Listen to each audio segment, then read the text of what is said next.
best supplements for belly fat loss. You can put cinnamon in your shakes or in your oatmeal or on your toast because it improves insulin sensitivity and helps you regulate blood sugar, which is crucial for what? Preventing fat storage.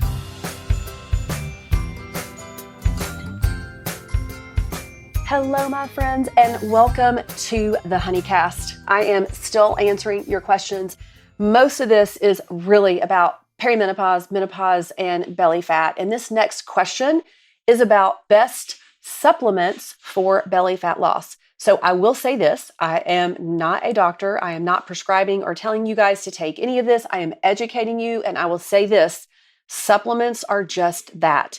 They are to supplement a healthy diet. So I'm going to give you some natural ways that you can maybe utilize some of these supplements, but you really want to be focusing on a whole foods, high fiber diet, healthy fruits and vegetables, animal protein, fish, nuts and seeds, leafy green vegetables, all the things, all the real food things you need to be putting in your body.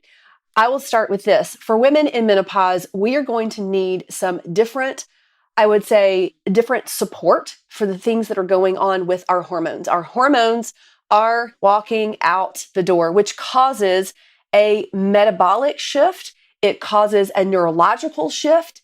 It causes a total body shift, honestly, from what I have been learning. And so one of the things that studies show, and this is from a lot of different studies, a lot of different people. I'm gonna put at the end of this where I got my information so you can go look this up as well.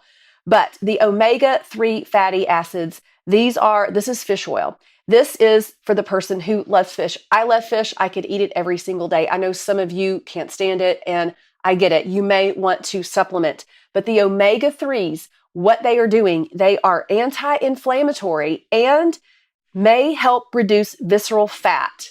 That's what this says, the study says. They also support heart health and regulate metabolism. Some sources of this would be fatty fish like salmon, my favorite, mackerel, not so much, sardines, not so much. But if you're not getting that good salmon or some of these others, you can supplement with the omega-3. I supplement, my practitioner has me on an omega-3 supplement. Next, every woman, I believe, in my personal opinion and study, should be on magnesium. Why? A lot of times we are all deficient in magnesium, especially as we age, but our body uses magnesium for over 300 functions. And so magnesium is really important, and it can really help with overall how you feel. It can help with sleep. It helps with nervous system, but it also helps with reducing belly fat, believe it or not, because it's helping support your stress management and your sleep. Anytime you can support stress and sleep, you are going to help that metabolism. You're going to help reduce belly fat. Magnesium also plays a role in blood sugar regulation and insulin sensitivity. That's the next thing that we want to focus on if we're trying to lose weight. When we are working on insulin sensitivity, we are preventing fat storage. So magnesium is beautiful. Foods that are high in magnesium are leafy greens, nuts, seeds. My favorite magnesium is magnesium glycinate, and I actually use magnesium glycinate, or I use another one from Bio Optimizers that has 7 different types of magnesium. I will link that. It's one of my favorites. The other is vitamin D. Vitamin D deficiency is common in menopausal women and has been linked to weight gain, especially belly fat. So adequate vitamin D supports calcium absorption, bone health, and can improve insulin sensitivity, which helps with fat metabolism. You're going to hear me talk about insulin sensitivity a lot. So what is helping us with that? Vitamin D. I would suggest, even though most women are deficient, most doctors will test this once a year, twice a year. You want it in the optimal range. So the normal ranges, maybe from what I have studied, maybe aren't optimal ranges. So you want to take a look at that vitamin D. If it's in your 30s and 40s, you really want to get it up into your 60s and maybe even 80. That is what I shoot for with my vitamin D level, and I get mine checked twice a year. Even if you are in the sun a lot, you still might need to supplement. I was in the sun all summer long, and my vitamin D levels were still needing some supplementation. All right, probiotics. Here we go. Gut health, huge. Gut health impacts our metabolism and our weight management. Did you know we have special gut bugs that help us burn fat and turn on metabolism? We want to feed those. So there's several types of bacteria that really help promote the fat loss, or especially even belly fat, and can improve digestion, reducing bloating, and helping balance hormones. So my favorite way of getting probiotics is to use my homemade kefir, which has over 50 billion different types of bacteria. I also like to use fermented cottage cheese. There are many other forms of probiotics that you can take, and you do want a wide variety of those probiotics. Fermented foods, key for good bacteria.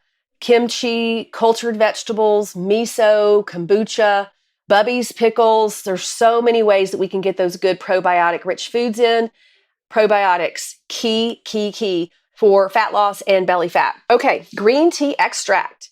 Green tea extract contains catechins. They're called ECGCs, which may increase metabolism and promote fat burning, especially when combined with exercise. It's also been linked to a reduction of abdominal fat. So you can drink 2 to 3 cups of green tea a day, or you can take supplements, green tea extract. Berberine. I hear a lot about berberine. And berberine is a plant compound that helps you regulate your blood sugar and insulin. Again, crucial for preventing fat storage, especially in the belly fat area. It also is anti-inflammatory, and it just supports overall weight loss. So the best way to get the berberine is actually to take a supplement. Curcumin or turmeric. This is a much studied substance that it's an active compound in turmeric, that's curcumin, with powerful anti-inflammatory properties. Reducing inflammation helps with weight loss, especially belly fat. It also enhances fat metabolism and insulin sensitivity. So a lot of these are going to be really working on that insulin. Ashwagandha. This can help with stress levels. And when we help with stress levels, we're going to help reduce cortisol and hopefully reduce belly fat. So ashwagandha is an adaptogenic herb, basically, and it just helps regulate those cortisol levels. It can help you calm down.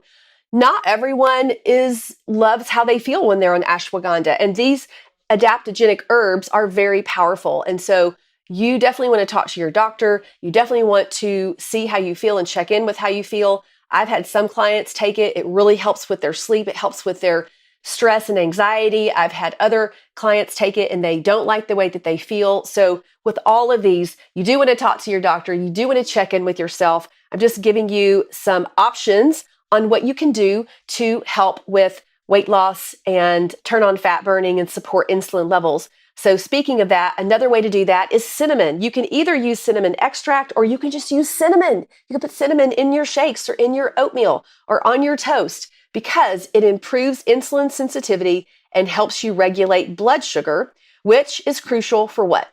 Preventing fat storage, right? Also, did you know this? Cinnamon can help with sugar cravings.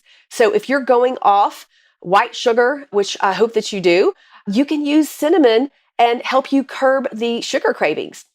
Okay, lastly, I'll talk about MCT oil. MCT oil is derived from coconut oil, and it can increase fat burning and help curb appetite, making it easier to lose belly fat. It gives you quick energy and helps your body stay in fat burning mode. And you got to be careful with MCT oil. I will say this, if you get too much, it will upset your stomach because it is a quick burning oil. But like I said, it can help with, if you're struggling with appetite, if you have, maybe your hunger hormones are out of whack and you just never feel full, or you have some food noise, there may be some things that you can do to help curb the appetite. Besides getting adequate protein, you could use some MCT oil. So while supplements are, like I said before, they are just adding, they are just aiding, they are just helping you, they can be very helpful. You also want to make sure that you are making good choices with your diet on the most part. And then when you get these supplements, that you are making sure that your body is agreeing with them, that you're checking in, that you're talking to your doctor. I personally try to take as minimal amount of supplements as I can. It depends on what season I'm in. Sometimes if I'm in a season where I'm inflamed or my body's hurting, I might take more. But the base, I try to take the least amount and then I'm trying to get the good anti-inflammatory foods in my body, move my body, and let those supplements be an aid.